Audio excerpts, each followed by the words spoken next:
მშვიდობიან მოსახლეობას ქუჩაში გამოსვლის ეშინია. საყოველთაო პანიკის მიზეზი შოკის მომკვრელი ინციდენტი გახდა, რასაც ბოლო მონაცემები 12 ადამიანი ემსხვერპლა, 25 კი მძიმედ დაშავდა. თრამის მთავარი გმირი 52 წლის ტაქსისტი გახდა, რომელმაც მანქანიდან უმისამართო სროლა ატეხა. მკვლელის პირველი მსხვერპლი მისი ტაქსისტი კოლეგა აღმოჩნდა. პირველი მკვლელობის შემდეგ კი დამნაშავე განურჩევლად ყველას ესროდა. ინციდენტის დროს სილამაზის სალონში ვიყავი, მოულოდნელად სალონში უცნობი მამაკაცი შემოვარდა და გვითხრა, რომ ქუჩაში ისროდნენ. გარეთ რომ ვიხედე ახალგაზრდა მამაკაცის ცხედარი დავინახე. დამნაშავის ვინაობის გასარკვევად პოლიცია 3 საათნახევარი დასჭირდა. სამძებრო მოქმედებებში სამხედრო ქვედანაყოფებით ჩაერთო. მკვლელი ცხედარი ტყის მასივში აღმოაჩინეს. სავარაუდოდ მან სიცოცხლე თვითმკვლელობით დაასრულა.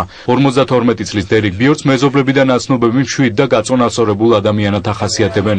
ამიტომ მკვლელობის მოტივის დადგენა ბრიტანელი სამართალდამცავებისთვის რთული თავსატეხი აღმოჩნდა. ფსიქიკურ აშლილობამდე ის შესაძლოა ოჯახურ უკმაყოფილებას მიიყვანა. ერთ-ერთი ვერსიით მკვლელობის მიზეზი შესაძლოა მეუღლესთან განშორება გამხდარიყო. სხვა ვერსიით კი ბიორდი კამბრიაში საკუთარი დედის მოსაკლავად ჩავიდა, რომელთანაც უკმაყოფილება წლების მანძილზე ჰქონდა. ეს ამბავი რადიოთი შევიტყვე, საშინელებაა. აქ ასეთი რამ არასოდეს მომხდარა. კამბრიის საგრაფოში მსგავსი რამ მართლაც არასდროს მომხდარა. დღემდე საგრაფო ბრიტანეთში სწორედ კრიმინალური დანაშაულის სიმცირითა და ტიპიური კონსერვატიული სიმშვიდით გამოირჩეოდა. მომხდარის გამო შეშფოთება ბრიტანეთის პრემიერ-მინისტრმა დეივიდ კემერონმაც გამოთქვა.